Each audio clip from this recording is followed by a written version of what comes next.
राज्यसभेसाठी राष्ट्रवादीकडून सुनेत्रा पवारांचं नाव जवळपास निश्चित झाल्याची सूत्रांची माहिती। पळत्याच्या गळ्यात राज्यसभा घालण्यापेक्षा घरातल्या व्यक्तीला दिली तरच टिकेल, रोहित पवारांचा टोला। मनसेची पदाधिकारी नेत्यांची आज रंगशारदामध्ये बैठक। संध्याकाळी 5 वाजता मनसे पक्षांतर्गत निवडणूक।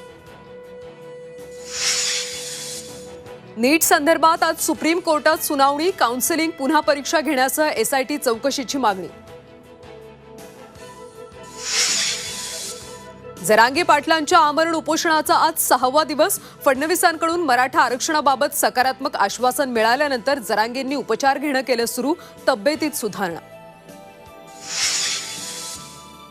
नागपूर पुरुषोत्तम पुट्टेवार हत्या प्रकरणात नवा ट्विस्ट। पार्टीमुळे फुटलं पुट्टेवारांच्या हत्येचं बिंग। आरोपी नीरज निमसे अचानक पार्ट्यांमध्ये पैसे खर्च करू लागल्यानं हत्येचा उलगडा। आषाढ वारीसाठी गजानन महाराज पालखीचं शेगावमधून प्रस्थान। पालखी सोहळा पंढरपूरच्या दिशेने रवाना। भाविकांची शेगावमध्ये मोठी गर्दी।